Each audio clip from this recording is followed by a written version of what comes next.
नमस्कार साथियों। MP TET वर्ग एक पाठ्यक्रम चर्चा की कक्षा में आपका स्वागत है।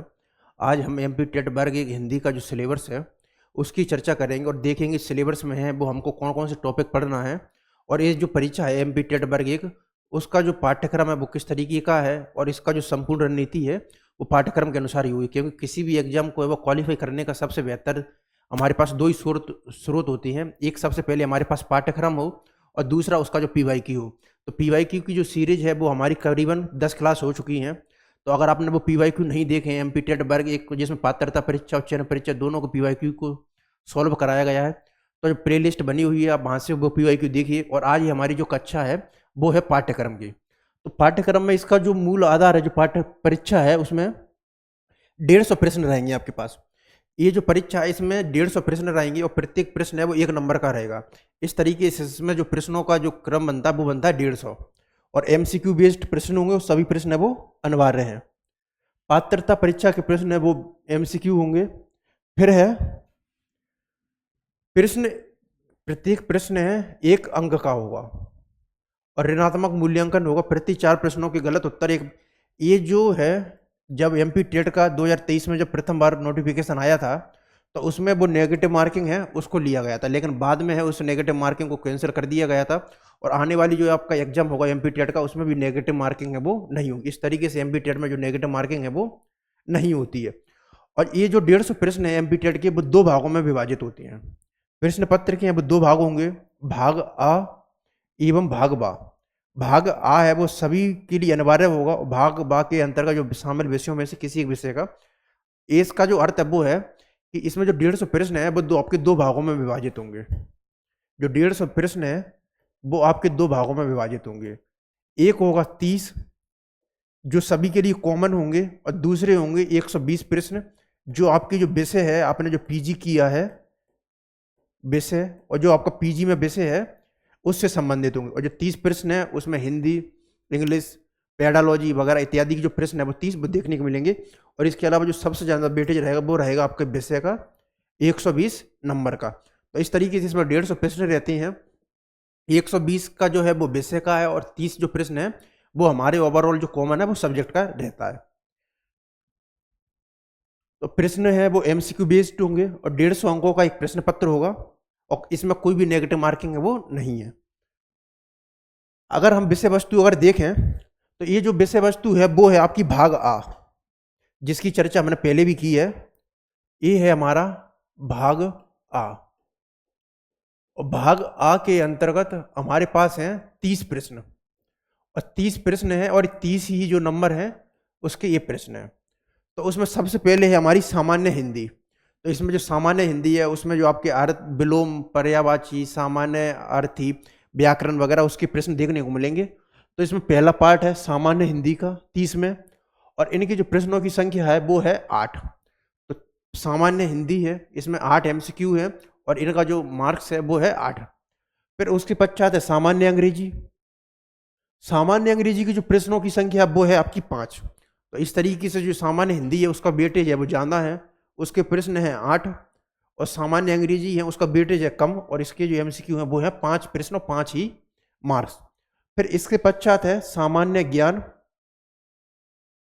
व समसामयिक घटनाक्रम, तार्किक एवं अंकीय योग्यता, जिसको हम जीएस और मैथ, रीजनिंग एवं एबिलिटी बोलते हैं उसका। और इसके जो प्रश्नों की संख्या है वो है 7। और फिर हमारे पास लास्ट में आता है वो आता है शिक्षा शास्त्र, पेडागॉगी और इनकी जो प्रश्नों की संख्या है वो है 10। इस तरीके से ये जो 4 सब्जेक्ट हैं या जो 4 टॉपिक हैं उनको मिला के हमारे जो 30 प्रश्न है या जो 30 क्वेश्चन है उनका जो कोटा है भाग आ के अंतर्गत वो पूरा होता है। और जिसमें कि कुल 30 हैं, 30 ही एमसीक्यू होंगे हमारे पास और 30 ही वो मार्क्स होंगे। तो ये जो 150 प्रश्न है वो 30 प्लस 120 वो 2 भागों में विभाजित हैं। और भाग आ के अंतर्गत आपको हिंदी, अंग्रेजी, जीएस, मैथ, रीजनिंग और जो पेडागॉगी है शिक्षा शास्त्र है वो आपको देखने को मिलता है। हिंदी के जो प्रश्न है उनकी संख्या है 8, अंग्रेजी के प्रश्न है 5, मैथ, रीजनिंग और जो एबिलिटी है उसको बोलते हैं उसकी प्रश्नों की संख्या है 7 और जो शिक्षा शास्त्र है पेडागॉगी है उनकी प्रश्नों की संख्या है वो है 10। आगे हम भाग बा है। फिर दूसरा जो पार्ट रहता है वो हमारा रहता है भाग बा। और इसमें जो प्रश्नों की संख्या है वो है 120 भाग बा। और भाग बा है, इसका जो अर्थ होता है वो होता है आपके विषय से, जो कि आपका जो विषय है वो रहेगा आपका पीजी में। जिस विषय से आपने पीजी या पोस्ट ग्रेजुएशन किया है उसी की आपकी जो प्रश्न है वो 120 है वो रहेंगे। और इनकी जो प्रश्नों की जो संख्या है वो रहेंगे 120। भागवा 120 अंक प्रश्न एवं इन प्रश्न पत्रों में 120 है वो बहुविकल्पीय प्रश्न है वो पूछे जाएंगे। प्रश्न पंच के अंतर्गत इसमें जो है वो है 16 विषय हैं वो आपके शामिल रहते हैं।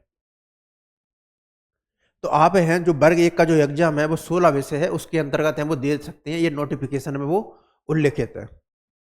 और ये जो 16 विषय हैं वो कौन कौन से हैं, अगर हम उनकी चर्चा करें तो एक है सबसे पहले हिंदी भाषा। और ये जो विषय हैं 16 जिससे हम एग्जाम देते हैं एमपी टेट का और आगे चल के चयन परीक्षा में शामिल होते हैं, तो इसमें 16 विषय हैं और ये जो विषय हैं इनकी जो संख्या प्रश्नों की जो संख्या होती है वो होती है 120। तो इसके अंतर्गत 120 प्रश्न। तो अगर हम विषयों की चर्चा करें तो हिंदी है हमारे पास, अंग्रेजी है, संस्कृत है, उर्दू है, गणित, भौतिक विज्ञान, जीव विज्ञान, रसायन विज्ञान, गृह विज्ञान। हिंदी भाषा, अंग्रेजी भाषा, संस्कृत भाषा, उर्दू भाषा, गणित, भौतिक विज्ञान, जीव विज्ञान, रसायन विज्ञान, गृह विज्ञान। इसमें 9 सब्जेक्ट है। फिर आगे के जो सब्जेक्ट हैं वाणिज्य, इतिहास, भूगोल, राजनीति शास्त्र, अर्थशास्त्र और कृषि और समाजशास्त्र, सोशोलॉजी। इस तरीके से वर्ग 1 जो टेट परीक्षा में शामिल होने वाले जो विषय हैं उनकी जो संख्या है वो है 16 और इससे जो प्रश्न आएंगे वो आएंगे 120। अब इसमें जो है इसको हमने 2 भागों में विभाजित कर दिया, 150 प्रश्नों को, भाग आ और भाग बा। भाग आ के अंतर्गत 30 प्रश्न है जिसमें हिंदी, अंग्रेजी, मैथ, रीजनिंग, जीएस और पेडागोगी है वो शामिल है। और 120 आते हैं वो होते हैं सब्जेक्ट जो कि 16 विषय में है। आप उनमें जो पीजी है आप उससे जो एग्जाम है वो दे सकते हैं। यहाँ पर हम जो सिलेबस की चर्चा करेंगे वो सिलेबस की चर्चा करेंगे हम हिंदी के अंतर्गत। तो जो हिंदी है, जो हिंदी भाषा का जो सिलेबस है आज हम उसकी चर्चा करेंगे एमपी टेट के अंतर्गत हिंदी विषय की। अगर हम हिंदी विषय की अगर हम चर्चा करें तो ये जो विषय का सब्जेक्ट जो सिलेबस है वो 2 भागों में विभाजित किया है उन्होंने, भाग आ और भाग बा। भाग आ के अंतर्गत वो आपको इसमें जो प्रश्न पत्र भाग आ है ये आपको जो वो देखने को मिलता है वो जो मैंने आपसे उल्लेखित किया था वो 8 प्रश्न है वो ये है मौजूद है। तो इस तरीके से हिंदी है वो आपको 2 जगह मिलने को मिलेगी, एक तो जो 30 प्रश्न है उसमें मिलेगी और एक जो तो उन्हीं जो 30 प्रश्न है उनमें जो सामान्य हिंदी का जो सिलेबस है जो 8 प्रश्नों में जो सामान्य हिंदी का जो सिलेबस है वो रहा ये विलोम शब्द, शब्दावली, व्याकरण, समानार्थक शब्द, वाक्यों का अनुवाद, रिक्त स्थान, त्रुटि का पता लगाना, परिच्छेद, वाक्यांश, मुहावरे और बहुवचन और आदि। तो जो 8 प्रश्न है वो ये जो टॉपिक है इन्हीं के अंतर्गत आएंगे। सामान्य हिंदी के अंतर्गत जनरल हिंदी जिसके अंतर्गत विलोम शब्द है, शब्दावली है, व्याकरण है, समानार्थक शब्द, वाक्यों का अनुवाद, रिक्त स्थान, त्रुटि का पता लगाना, परिच्छेद, वाक्यांश, मुहावरे, बहुवचन इत्यादि शामिल है। अब है हम आते हैं हिंदी भाषा का जो सिलेबस है उस पर। ये जो विषय है 16 में से एक है और इसमें जो 120 प्रश्न है उसमें है प्रश्न पत्र भाग बा। भाग आ के अंतर्गत हम जो 30 प्रश्न उसकी चर्चा कर ली है। भाग बा होता वो हमारा होता है विषय से संबंधित। तो प्रत्येक विषय का विस्तृत पाठ्यक्रम होगा और वो जो पाठ्यक्रम होगा वो किसके समानांतर होगा, स्नातक या ग्रेजुएशन। ये बात ध्यान देने वाली बात है कि प्रत्येक विषय का है वो विस्तृत पाठ्यक्रम होगा और ये जो विषय है वो पाठ्यक्रम वो किसके समानांतर होगा, वो होगा स्नातक या जो ग्रेजुएशन जो विषय है ग्रेजुएशन है उसके समानांतर। हमारा जो आज का टॉपिक जो क्लास की जो चर्चा है वो हम करेंगे हिंदी भाषा के अंतर्गत। तो वर्ग 1 में जो एमपी टेट में जो हिंदी का जो सिलेबस है आज हम उसका देखेंगे कि उसका जो पाठ्यक्रम है वो किस तरीके का है और जिस जो कि विषय है वो पाठ्यक्रम के जो प्रश्न है वो रहेंगे 120 प्रश्न विषय से संबंधित। तो उसको जो पाठ्यक्रम है हिंदी भाषा का उसको भी उन्होंने 2 भागों के अंतर्गत बांटा है, एक है भाग आ और एक है भाग बा। भाग आ के अंतर्गत जो सामान्य था उन्होंने जो बांटा है या जो पाठ्यक्रम कवर किया उसको हम बोल सकते हैं व्याकरण वाला, और भाग बा के अंतर्गत उन्होंने जो टॉपिकों को जो शामिल किया है वो है साहित्य। तो इस तरीके से उन्होंने अगर हिंदी भाषा, उन्होंने उन पाठ्यक्रम को 2 भागों में विभाजित किया है। भाग आ के अंतर्गत व्याकरण देखने को मिलेगा। तो तो जिसको हम बोलते हैं हिंदी आधार पाठ्यक्रम। तो इसका जो पहला जो टॉपिक है वो है हिंदी की ध्वनि व्यवस्था और मानक हिंदी वर्ण। यानी कि जो मोटा माटी अगर हम इसको बोलें तो जो मानक हिंदी जो वर्णमाला है वो हमारा पहला टॉपिक है हिंदी के आधार पाठ्यक्रम के अंतर्गत, भाग आ के अंतर्गत। हिंदी की ध्वनि व्यवस्था और मानक हिंदी वर्ण, हिंदी की ध्वनि व्यवस्था और मानक हिंदी वर्ण। इसके अंतर्गत जो टॉपिक हैं वो हैं स्वर, व्यंजन, संयुक्ताक्षर, अनुस्वार और अनुनासिक। फिर उसके बाद जो टॉपिक हैं वर्णमाला, मानक लिपि, उच्चारण, वर्तनी, शब्द, अर्थ एवं व्याकरण से संबंधित अशुद्धियां और उनका संशोधन। फिर उसके पश्चात है हिंदी का शब्द भंडार, हिंदी का शब्द भंडार, तत्सम, तद्भव, देशज और विदेशी शब्द। फिर है शब्द रचना, उपसर्ग, प्रत्यय, संधि और समास।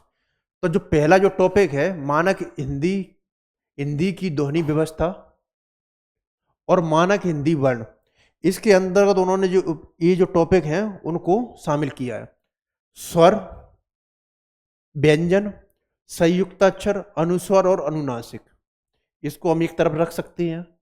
फिर उसके पश्चात है वर्णमाला, ये पूरा एक विस्तृत टॉपिक है और इसी के अंतर्गत हम स्वर, व्यंजन, संयुक्ताक्षर, अनुस्वार और अनुनासिक है उनको पढ़ते हैं।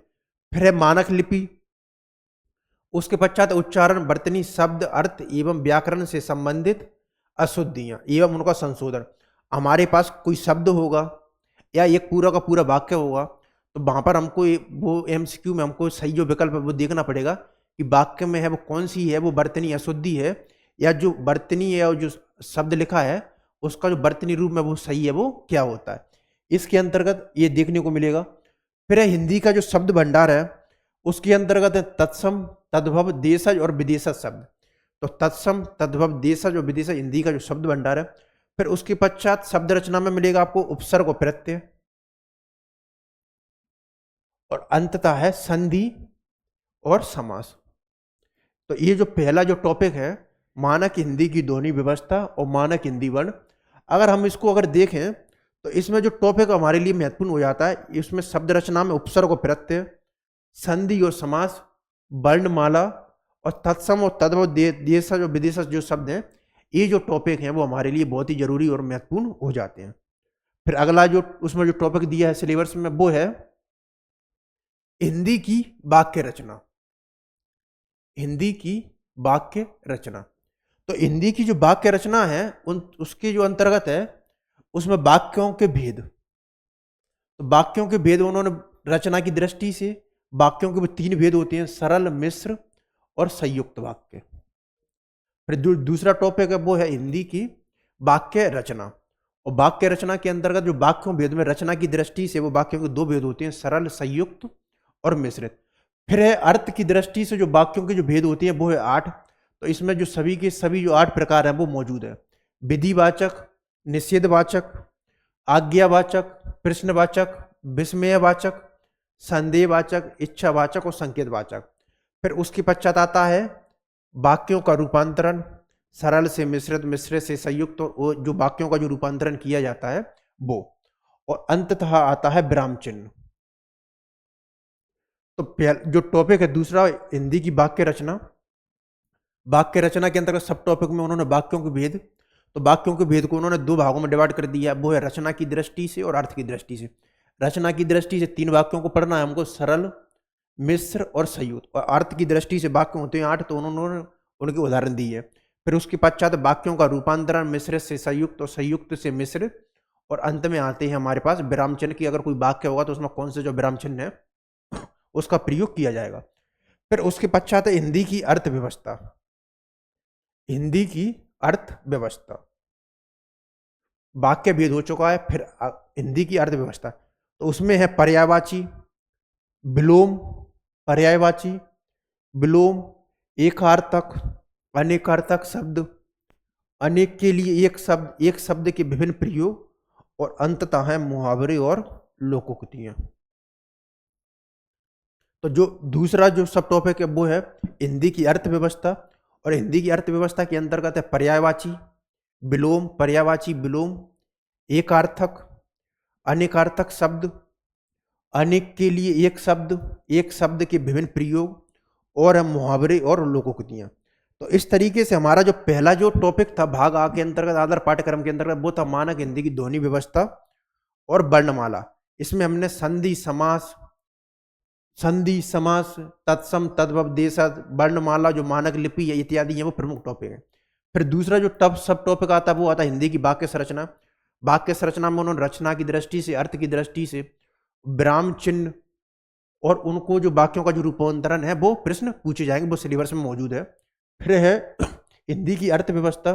हिंदी की अर्थव्यवस्था के अंतर्गत हमारे पास पर्यायवाची विलोम, एकार्थक, अनेकार्थक शब्द, अनेक के लिए एक शब्द के विभिन्न प्रयोग, और अंततः है मुहावरे और लोकोक्तियां।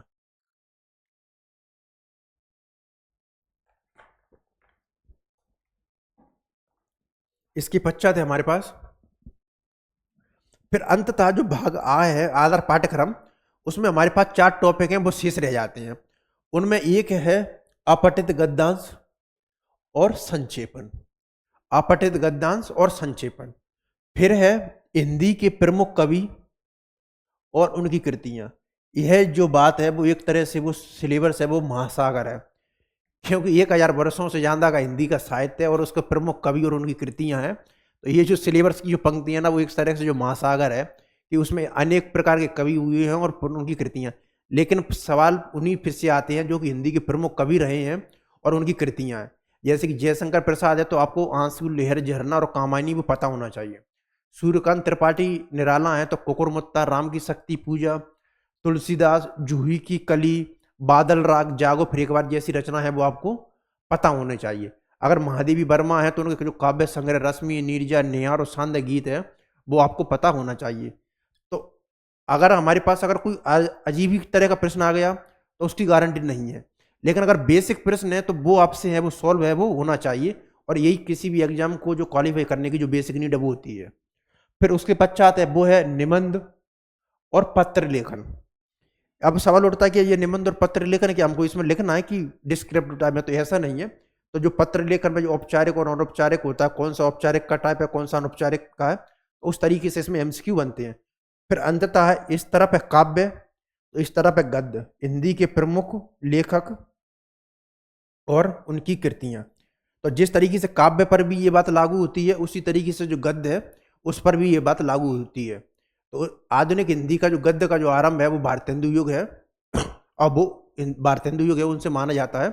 और आचार्य रामचंद्र शुक्ल बोलते हैं कि बड़ी विलक्षण बात यह है कि आधुनिक हिंदी जो गद्य साहित्य की जो परंपरा का जो परिवर्तन है वो हिंदी में वो नाटकों से होता है। तो हमारे पास 2 हैं, हिंदी के प्रमुख कवि और उनकी कृतियां, और हिंदी के प्रमुख लेखक और उनकी कृतियां। फिर अपठित गद्यांश और संक्षेपण और निबंध और पत्र लेखन। तो भाग आ जो आधार पाठ्यक्रम है हमारा उसके अंतर्गत अगर हम फिर से एक बार फिर से रिवाइज करते हैं, भाग आ हिंदी आधार पाठ्यक्रम के अंतर्गत तो हिंदी की ध्वनि व्यवस्था और मानक हिंदी वर्ण है। तो इसमें वर्णमाला, मानक लिपि, प्रत्यय, संधि, उपसर्ग, ये सब चीज है, अर्थ, व्याकरण, तत्सम, तद्भव, देशज, विदेशज और वर्णमाला है इत्यादि देखने को मिलेगा। फिर इसका जो दूसरा टॉपिक है वो है वाक्य संरचना। तो इसमें जो वाक्यों का उन्होंने डिवीजन किया वो अर्थ के आधार पर और रचना के आधार पर वाक्यों का रूपांतरण है वो किया गया है, और मुहावरे और लोकोक्तियां वो शामिल हैं, विराम चिन्ह इत्यादि। फिर हिंदी की अर्थव्यवस्था, उसमें पर्यायवाची विलोम, एकार्थक, अनेकार्थक शब्द, अनेक के लिए एक शब्द के विभिन्न प्रयोग और मुहावरे और लोकोक्तियां शामिल हैं। और अंत में बचे जाते हैं इसमें 4 टॉपिक और अपठित गद्यांश और संक्षेपण, निबंध और पत्र लेखन, और हिंदी के प्रमुख कवि और उनकी कृतियां, और हिंदी के प्रमुख लेखक और उनकी कृतियां। अब हम आ जाते हैं भाग बा, और भाग बा है वो है हमारा हिंदी साहित्य। दरअसल जो भाग आ है जिसको हम आधार पाठ्यक्रम में डिसाइड बांटा गया है उसमें व्याकरण और जो बेसिक प्रश्न होते हैं, जो अर्थ, वाक्य, शब्द, वर्तनी, लिपि, वर्णमाला इत्यादि से संबंधित जो व्याकरण से संबंधित प्रश्न है उसको डिवीजन किया गया। और भाग 2 में अंतर्गत आता है हमारे पास हिंदी भाषा है उसका साहित्य। और इसका जो पहला ही जो टॉपिक है वो है हिंदी काव्य और उसका विकास। हिंदी काव्य और उसका विकास। आपको यह पता ही होगा कि हिंदी जो काव्य है उसकी जो शुरुआत है वो होती है आदिकाल से, और आदिकाल में जो सिद्धनाथ साहित्य है वहाँ से हमारी जो हिंदी भाषा का जो साहित्य है उसका प्रारंभ है वो माना जाता है। तो इसमें उन्होंने हिंदी काव्य और उसके विकास में आदिकाल है उसको छोड़ दिया है ऐसा लगता है, क्योंकि उन्होंने आदिकाल को नहीं, आदिकाल के अंतर्गत उन्होंने वीर गाथा काल लिया केवल, और भक्ति काल लिया है, रीति काल और आधुनिक काल। तो ये जो लाइन है आदि काल के अंतर्गत वीर गाथा काल, भक्ति काल, रीति काल और आधुनिक काल, तो ये जो 4 शब्द हैं इसके अंतर्गत उन्होंने हिंदी भाषा का जो 1000 वर्षों का जो पूरा इतिहास है ना वो डिवीजन कर दिया है। क्योंकि 1000 वर्षों का हिंदी भाषा का जो साहित्य है उसको 4 भागों में मतलब 4 भागों में मूलतः विभाजित किया जाता है। सबसे पहले है आदिकाल, उसको विभिन्न उपशाखाएं हैं, भक्ति काल और रीति काल और आधुनिक काल। और आधुनिक काल की शुरुआत होती है वो होती है भारतेंदु युग से। तो आदिकाल के अंतर्गत उन्होंने वीर गाथा काल को रखा है, जबकि जो आदिकाल है ना उसके अंतर्गत विभिन्न शाखाएं वो देखने को मिलती हैं। उसमें एक तो सबसे पहले धार्मिक साहित्य है, तो सिद्धनाथ और जैन जो साहित्य है वो देखने को मिलता है।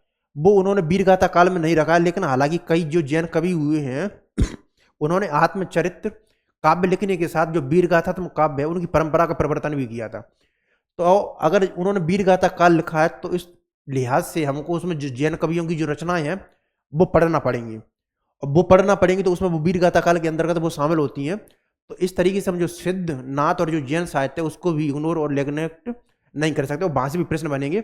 और इससे पहले की जो पेपर वो पोर्शन था भागा हिंदी के प्रमुख कवि और उनकी कृतियां, तो हिंदी के प्रमुख कवि और उनकी कृतियों के अंदर जो सिद्धनाथ और जैन के जो कवि हैं वो भी आते हैं, तो वो भी हमको पढ़ना पड़ेगा। ये वीरगाथा काल है। फिर है भक्ति काल। भक्ति काल को पुनः 2 भागों में बांटा जाता है, एक है निर्गुण और सागुण। निर्गुण को भी 2 भागों में डिवीजन किया जाता है, ज्ञानाश्रयी शाखा और प्रेमाश्रयी या सूफी काव्य धारा। फिर पुनः जो सगुण काव्य धारा उसको 2 भागों में डिवीजन किया जाता है, वो है राम भक्ति काव्य धारा और कृष्ण भक्ति काव्य धारा। और आदिकाल का जो डिवीजन है वो एक तो जैन साहित्य धार्मिक साहित्य है जिसमें सिद्धनाथ और जैन आते हैं, दूसरी तरफ जो वीरगाथात्मक काव्य है जो उसमें जो वीरता से पूर्ण रचनाएं लिखी गई हैं, और तीसरा आता है लौकिक साहित्य। लौकिक साहित्य के अंतर्गत आपको अमीर खुसरो, विद्यापति इत्यादि जो कवि हैं उनके जो काव्य कृति हैं वो नजर आती हैं। भक्ति काल का हमने 2 भागों में डिवीजन है उस पर चर्चा कर ली है, और भक्ति काल को ही हिंदी साहित्य का जो स्वर्ण युग है उसकी संज्ञा है वो दी जाती है। और सबसे पहले भक्ति काल को हिंदी साहित्य का स्वर्ण युग है वो बोलते हैं जॉर्ज ग्रेसन, और जिसका जो समर्थन है वो आचार्य रामचंद्र शुक्ल भी करते हैं। इसके अलावा जो रामविलास शर्मा है वो भक्ति काल को जो लोक जागरण काव्य है उसकी संज्ञा देती है। फिर भक्ति काल के बाद आता है रीति काल। रीति काल को भी कई भागों में डिवीजन किया जाता है, जिसमें एक है रीतिबद्ध परंपरा, एक है रीति सिद्ध काव्य परंपरा, एक है रीति मुक्त काव्य परंपरा, और एक और परंपरा का डिवीजन किया जाता है वो है रीति इतर, जिसमें वीरता, नीति, भक्ति इत्यादि से जो संबंधित काव्य वो रचा जाता है। तो रीति काल के अंतर्गत रीतिबद्ध, रीति सिद्ध, रीति मुक्त और रीति इतर इत्यादि भागों में डिवीजन वो किया जाता है। रीति काल के बाद हमारे पास जो आधुनिक काल है उसकी शुरुआत है वो हो जाती है। तो आधुनिक काल की जो शुरुआत है वो भारतेंदु युग से होती है। भारतेंदु के बाद द्वैत युग, छायावाद, छायावाद के बाद है प्रगतिवाद, प्रयोगवाद, नई कविता, और 60 उत्तरी और जो समकालीन कविता उसमें जो डिवीजन है वो किया जाता है। तो इसके अंतर्गत हमको पढ़ना है नामकरण, युग की सामाजिक, राजनीतिक, सांस्कृतिक पृष्ठभूमि, प्रमुख प्रवृत्तियां, विशिष्ट रचनाकार एवं उनकी प्रतिनिधि रचनाएं, युगीन परिस्थितियां एवं साहित्य पर उसका प्रभाव। एक्चुअली जो साहित्य होता है वो समाज का जो साहित्य है वो समाज का दर्पण होता है। तो जो भी समाज में जो घटित होता है उसी की जो अभिव्यक्ति है वो साहित्य में है वो देखने को मिलती है। उसका एक कारण, उसको सबसे बेहतर नमूना अगर आप देखेंगे तो जो आदिकाल है, तो आदिकाल में है वो उस समय आदिकाल था तो उस समय जो वीरता का रचाया जाना काव्य बड़ा जरूरी हो गया था। तो उस समय वीरता के लिए रचा गया काव्य तो वीरगाथा काल है, उस काव्य की है वो उत्पत्ति होती है। क्योंकि अगर युद्ध में जा रहे हैं तो सैनिक को उत्साहवर्धन करने के लिए वो वीरता और ओजस्वीपूर्ण रचनाएं भी लिखी गई हैं। और यही कारण कई प्रकार के जो चारण और भाट कवि थे वो स्वयं सैनिक भी थे और उन्होंने ही काव्य सृजन है वो भी किया। भक्ति काल है तो भक्ति काल में आप अगर देखेंगे तो उसमें एक भक्ति काल है तो उसमें एक जो भक्ति का जो वातावरण है वो बन जाता है, और धीरे धीरे धीरे जो भक्ति आंदोलन है वो अपना जो चरम उत्कर्ष वो प्राप्त कर लेता है, और भक्ति काल है वो भक्ति काल कहलाता है। फिर उसके पश्चात आता है रीति काल। रीति काल में है वो मुगल सत्ता है वो केंद्रीय सत्ता के रूप में प्रतिष्ठापित हो जाता है, और जो धीरे धीरे जो राज्य है उनकी जो सीमा है वो तय कर दी जाती है। तो इस तरीके से जो सामंती जो दरबारी वातावरण है उसमें युद्ध वगैरह की जरूरत तो है नहीं है। जब युद्ध की जरूरत नहीं है तो वीरता से पूर्ण रचनाएं तो होंगी नहीं। राजा महाराजा फ्री बैठे हैं, कवि उनकी ओजस्वीपूर्ण बातें कर रहे हैं कि ओजस्वी क्या कवि हैं, तो जो कवि हैं वो कई प्रकार की वो चर्चा कर रहे हैं। तो इस तरीके से इसमें जो श्रृंगार काव्य है और जो दरबारी जो मानसिकता का जो काव्य है वो रीतिकाल का विकास होता है। आधुनिक काल में फिर नई परिस्थितियां उत्पन्न होती हैं। देश स्वाधीन है तो उसको अपनी स्वाधीनता चेतना को जगाना है, नव जागरण करना है, और देश को आज़ादी दिलाना, प्रतंत्रता से मुक्ति पाना है। तो उस तरीके से जो आधुनिक काल है तो उसकी जो सामाजिक राजनीतिक परिस्थितियां अलग हो जाएंगी, और उसकी के अभिव्यक्त है वो नया प्रकार का जो काव्य सृजन है वो किया जाएगा। यही कारण कि आधुनिक काल की जो परिस्थितियां हैं वो काफ़ी विशिष्ट हैं, और आधुनिक काल में ही जाकर जो गद्य का है वो एक तरीके से जो विस्फोट है वो होता है। तो इसके अंतर्गत हम नामकरण की चर्चा करेंगे। नामकरण का तात्पर्य यहाँ पर ये है, जैसे कि हिंदी साहित्य का जो प्रारंभिक काल है वो आदिकाल, तो आदिकाल को लेकर कई प्रकार का बुरा कि आदिकाल को वो क्या नाम की संज्ञा दी जाए। जैसे कि आचार्य रामचंद्र शुक्ल वो आदिकाल को वीर गाथा काल बोलते हैं, लेकिन आचार्य हजारी प्रसाद द्विवेदी जी हैं वो उसको काउंटर करते हैं। वो बोलते हैं कि आदिकाल को वीर गाथा काल नाम देना उचित नहीं है, क्योंकि अगर हम इसको वीर गाथा काल बोलेंगे तो जो सिद्धनाथ जो धार्मिक साहित्य है या जो लौकिक साहित्य है वो पूरा का पूरा वो अलग है, वो हो जाएगा। तो वो बोलते हैं कि आदिकाल है वो सबसे बेहतर नाम है। फिर इसके बाद इनका नामकरण सिद्धनाथ साहित्य है वो भी आता है, सामंत काल है वो भी आता है, तो आदिकाल को विभिन्न नाम देते हैं। तो यही कारण है कि जो नामकरण से लेकर है वो कई प्रकार का जो विवाद है वो उत्पन्न होता है। इसी तरह जो भक्तिकाल पर सामान्यतः सहमति है कि भक्तिकाल को भक्तिकाल नाम देना उचित है, लेकिन रीतिकाल है तो रीतिकाल को कई लोग श्रृंगार काल भी नाम देते हैं, अलंकृत काल है वो भी नाम देते हैं। तो ये नाम है वो देखने को मिलते हैं। फिर युग की राजनीतिक सांस्कृतिक पृष्ठभूमि पर हमने चर्चा कर ली है, और प्रमुख प्रवृत्तियां हैं उन पर भी चर्चा कर ली है। जैसे कि अगर रीतिकाल है तो उसका जो प्रमुख प्रवृत्तियां होंगी वो लक्षण ग्रंथ परंपरा होगा, नक्सिक वर्णन होगा, जो श्रृंगारी काव्य है, जो दरबारी मानसिकता, जो सामंती जीवन का भोग विलास है वो उसमें नजर आएगा। भक्ति काल है तो उसमें ईश्वर के प्रति धर्म आध्यात्म वो सब चीजें नजर आएंगी, और भक्ति काल का जो काव्य वो लोक जीवन से जुड़ा हुआ काव्य है और लोक भाषा में रचित हो गया। इसी कारण जो लोक जीवन की जो अभिव्यक्ति है वो भक्ति काल काव्य में नजर आएगी। और उसी तरीके से जो आदिकाल है तो उसमें ओजस्वीपूर्ण काव्य है, वीर गाथात्मक से रचना लिखी गई हैं, तो वो प्रवृत्तियां हैं वो वहां पर आपको नजर आएंगी। फिर विशिष्ट रचनाकार एवं उनकी प्रतिनिधि रचनाएं। जब हम ओवरऑल पूरे का भक्तिकाल आदिकाल रीतिकाल का हम चर्चा करेंगे तो न केवल प्रमुख कवियों की चर्चा करेंगे बल्कि उनकी जो प्रवृत्तियां हैं और उनकी क्या क्या रचनाएं हैं, क्या क्या उनकी जो विशेषता है उनकी भी चर्चा है वो साथ में की जाती है। युगीन परिस्थितियां और साहित्य पर उसका प्रभाव। फिर इसके बाद है, फिर ये जो पहला जो पार्ट था वो था काव्य या जिसको हम पद्य बोलते हैं, कविता वाला सेक्शन। फिर इसके पश्चात आता है हिंदी गद्य और उसका विकास। हिंदी गद्य, वैसे तो हिंदी साहित्य में जो गद्य के जो प्रारंभिक लक्षण है वो आदिकाल में दिखते हैं, तो आदिकाल की जो विभिन्न काव्य हैं तो उसमें जो गद्य के जो लक्षण है वो दिखते हैं। लेकिन उसके बाद भक्तिकाल और रीतिकाल में वो गद्य है वो बिल्कुल एक तरफ नगण्य मात्रा में वो नजर आता है। लेकिन आधुनिक काल में एक तरह से गद्य का विस्फोट होता है और आधुनिक काल में वो गद्य युगीन काव्य ही बोला जाता है। तो इसके अंतर्गत गद्य की प्रमुख विधाएं आएंगी। तो प्रमुख विधाओं के अंतर्गत इसमें निबंध है, कहानी, उपन्यास, नाटक, एकांकी, आलोचना है वो महत्वपूर्ण है।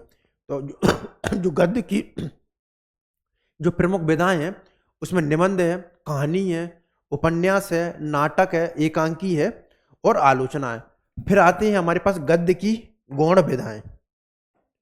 ये हैं गद्य की प्रमुख विधाएं। फिर हैं गद्य की गौण विधाएं। इसके अंतर्गत उन्होंने आत्मकथा, जीवनी, संस्मरण, रेखा चित्र, पत्र, डायरी, यात्रा वृत्तांत और साक्षात्कार इत्यादि मौजूद।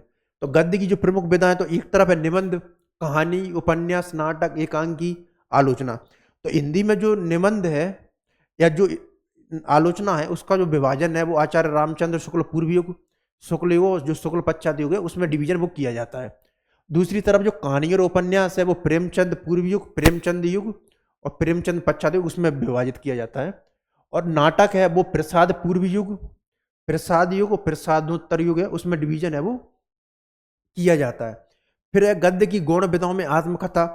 आप एक हरिवंश राय बच्चन की एक मैथुन आत्मकथा पढ़ेंगे जो कि 4 भागों में विभाजित है। क्या बोलूं क्या याद करूं, नीर का निर्माण, फिर बसेरे से दूर, 10 द्वार से सोपान तक, फिर है जीवनी, संस्मरण, संस्मरण और रेखा चित्र वो जो ये 2 विधाएं वो काफी एक दूसरे से जुड़ी होती हैं। और महादेवी वर्मा ने इन दोनों को एक दूसरे के नजदीक लाने का सबसे ज्यादा महत्वपूर्ण प्रयास किया है।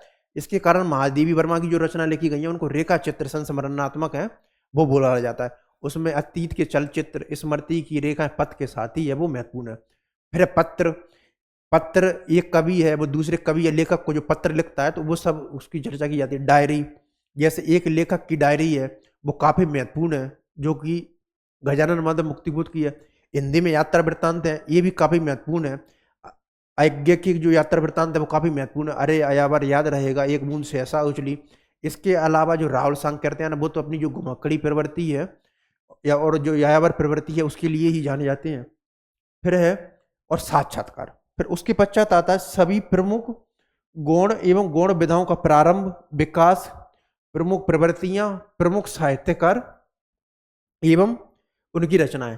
तो सभी गौण प्रमुख एवं गौण विधाओं का प्रारंभ, उनका विकास क्या है, उनकी जो प्रवृत्तियां हैं वो क्या नजर आ रही हैं, और उनके जो साहित्यकार हैं वो उनकी रचना। तो इससे पहले वाला भाग था वो था पद्य या काव्य और कविता वाला, और जो दूसरा जो भाग आता है वो आता है गद्य और उसका विकास। और उसमें जो हिंदी का पूरा जो गद्य विकास है उसकी जो चर्चा है वो सिलेबस में कर दी गई है। गद्य की प्रमुख विधाओं और गौण विधाओं के अंतर्गत, और जो बचा खुचा था वो यहाँ से भी कंप्लीट हो जाता है। सभी प्रमुख एवं गौण विधाओं का प्रारंभ, विकास, प्रमुख प्रवृत्तियां, प्रमुख साहित्यकार एवं उनकी रचनाएं।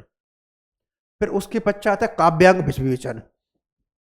इसको हम बोलते हैं काव्यांग विवेचन को काव्य शास्त्र या साहित्य शास्त्र।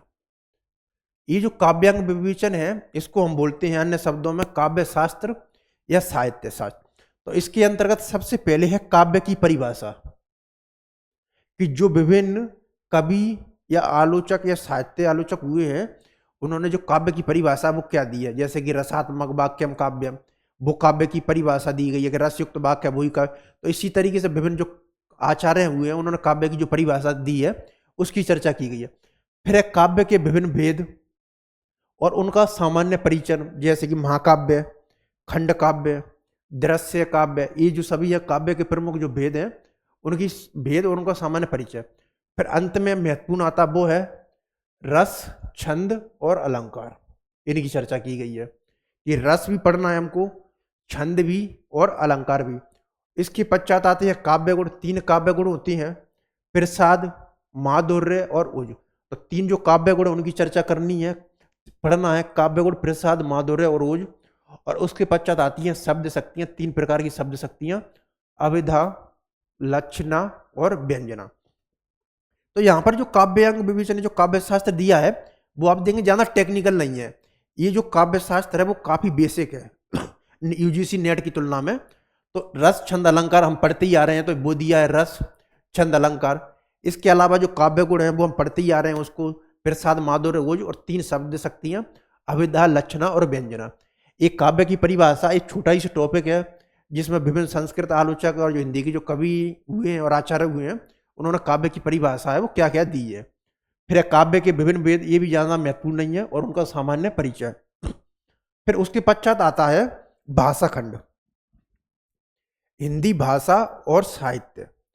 ये जो टॉपिक है वो है जिसको हम बोलते हैं भाषा खंड। तो जो भाषा खंड है, जो भाषा और उसके विकास है, उसके अंतर्गत भाषा क्या होती है उसकी चर्चा करना है। फिर विभाषा क्या है, बोली क्या है। तो भाषा, विभाषा और बोली ये एक तरफ रखते हैं। फिर है राष्ट्रभाषा का परिचय और राष्ट्रभाषा क्या है। फिर है बोली और भाषा में अंतर। फिर है हिंदी भाषा का जो विकास है वो किस तरीके से होता है। तो सबसे पहले हिंदी भाषा वो कहाँ पर देखने को मिलती है, और धीरे धीरे धीरे जो खड़ी बोली से वो हिंदी भाषा है वो किस प्रकार उसका रूपांतरण है वो उसकी चर्चा करना है। तो हिंदी भाषा का विकास। फिर है प्रयोजन मूलक हिंदी और हिंदी प्रयोजन मूलक हिंदी का मतलब होता है कि वर्तमान युग है वो व्यवसाय सूचना एवं संचार क्रांति का युग है, और हिंदी को हम किस प्रकार व्यवहार और जो विज्ञान, तकनीकी, साहित्य, इसके अलावा जो कार्यालयी भाषा है और जो व्यापार की जो भाषा है वो बनाते हैं, तो उसी को हम बोलते हैं प्रयोजन मूलक हिंदी। एक काफी महत्वपूर्ण टॉपिक है प्रयोजन मूलक हिंदी। फिर उसके पश्चात आता है हिंदी और आधुनिक जनसंचार है वो माध्यम। तो इसमें हमारे पास दो टॉपिक है, एक है काव्य शास्त्र या साहित्य शास्त्र, काव्य की परिभाषा, काव्य के विभिन्न भेद एवं उनका सामान्य परिचय, रस, छंद, अलंकार, काव्य गुण और शब्द शक्तियाँ। फिर है भाषा, भाषा और साहित्य और भाषा का विकास। उसके अंतर्गत है भाषा, विभाषा और बोली, राष्ट्रभाषा का परिचय, बोली और भाषा में अंतर, हिंदी भाषा का विकास, प्रयोजन मूलक हिंदी और आधुनिक जनसंचार माध्यम। तो ये जो सिलेबस है वो इस तरीके से कंप्लीट होता है। तो उन्होंने जो सिलेबस को बांटा है, सबसे पहले तो जो 150 प्रश्न है उसको उन्होंने दो भागों में विभाजित कर दिया है, 30 और 120। 30 है वो सभी के लिए बेसिक है, वो सभी के लिए समान है, जिसमें हिंदी, अंग्रेजी, पेडागोगी, शिक्षा शास्त्र और मैथ, रीजनिंग और जीएस है वो शामिल है। फिर उसके पश्चात 120 प्रश्न है वो आपके जो विषय है उससे संबंधित होंगे, और आपने जो पोस्ट ग्रेजुएशन में जो विषय किया है, जो विषय रहा है, उसी से आप जो एमपी टेट और जो पात्रता और जो चयन परीक्षा वो दिए गए, तो जो 16 विषयों में से आपका जो विषय है वो उसके 120 प्रश्न आएंगे। तो आज हमने जो हिंदी भाषा है, हिंदी जो भाषा है उसका जो सिलेबस है एमपी टेट उसकी चर्चा की है। तो हिंदी भाषा का जो सिलेबस है वो उन्होंने दो भागों में विभाजित किया है। भाग आ है वो उन्होंने आधार पाठ्यक्रम के अंतर्गत रखा है, जिसे हम व्याकरण बोलते हैं सामान्य भाषा में, और दूसरा भाग बाद जो कि उन्होंने साहित्य में रखा है।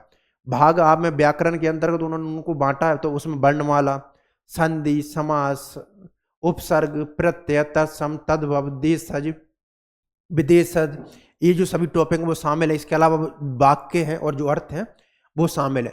फिर अंत में 4 टॉपिक और बचते हैं, वो बचते हैं गद्यांश और संक्षेपण, निबंध और पत्र लेखन, अपना निबंध और पत्र लेखन, और हिंदी के प्रमुख कवि और उनकी कृतियां, और हिंदी के प्रमुख गद्य लेखक और उनकी कृतियां। हम एक बार फिर से देखते हैं सिलेबस को। हिंदी की ध्वनि व्यवस्था, जो भाग आ हिंदी आधार पाठ्यक्रम के अंतर्गत हिंदी की ध्वनि व्यवस्था और मानक हिंदी वर्ण। फिर उसके पश्चात है वाक्य और हिंदी की अर्थव्यवस्था। तत्पश्चात है 4 टॉपिक बचते हैं ये, अपठित गद्यांश, संक्षेपण, निबंध और पत्र लेखन, हिंदी के प्रमुख लेखक और उनकी कृतियां, प्रमुख कवि और कृतियां। इसके पश्चात फिर हमारा साहित्य आ जाता है। तो पहला जो भाग है उन्होंने जो हिंदी का 1000 वर्षों का साहित्य, आदिकाल, भक्तिकाल, रीतिकाल और आधुनिक काल, उसकी जो युगीन परिस्थितियां, सामाजिक, राजनीतिक, आर्थिक, प्रमुख प्रवृत्तियां, प्रमुख कवि, उनकी कृतियां, उनकी चर्चा है वो की गई है। उसके पश्चात है गद्य, गद्य की जो प्रमुख विधाएं हैं उसका जो विकास है, गद्य की विभिन्न विधाओं का, उनमें जो प्रमुख लेखक रहे हैं, क्या क्या प्रवृत्तियां रही हैं, क्या विशेषताएं रही हैं, उसकी चर्चा की गई है। फिर हमारे पास जो काव्य शास्त्र है, साहित्य शास्त्र है, तो उसके कुछ टॉपिक दिए हैं। काव्य गुण में प्रसाद, माधुर्य, ओज, अभिधा, लक्षण, व्यंजना, काव्य की परिभाषा क्या दी गई है, और काव्य के विभिन्न भेद और पेज, और रस, छंद और अलंकार। फिर हमारे पास है भाषा खंड, भाषा और उसका जो विकास है वो है, उसमें भाषा, विभाषा, बोली, राष्ट्रभाषा का परिचय, बोली और भाषा में अंतर, हिंदी भाषा का विकास, प्रयोजन मूलक हिंदी और हिंदी और आधुनिक जनसंचार माध्यम। तो ये हमारा जो हिंदी भाषा है उसका जो सिलेबस है और उसके जो एक एक टॉपिक है और उसके अंदर क्या क्या प्रवृत्तियां हो सकती हैं उसकी चर्चा आज हमने की है। और हमारा जो एमपी टेट जो वर्ग 1 है उसका जो कोर्स है वो जल्द ही आने वाला है, और वो संभवतः वो अगले सप्ताह से आ जाएगा। इसके अलावा जो एमपी टेट वर्ग 1 है उसकी जो प्लेलिस्ट है, तो वो आप सफलता IAS के यूट्यूब चैनल पर जाएंगे तो वहाँ पर आपको प्लेलिस्ट मिल जाएगी। तो अभी तक हमने जो PYQ वाली जो कक्षा है उसको समाप्त कर लिया है, और इसके अलावा जो विश्लेषणात्मक जो कक्षाएं वो भी प्रारंभ हो गई हैं। उसमें अभी तक हमने उसने कहाता कहानी है उसकी चर्चा कर ली है। इसके पश्चात हम जो उसमें लेके आने वाले हैं टॉपिक वो है एक हास्य व्यंग वाली विधा, जामुन का पेड़। और आज हमने ये जो टॉपिक है उसको कंप्लीट कर लिया पाठ्यक्रम चर्चा वाला। धन्यवाद।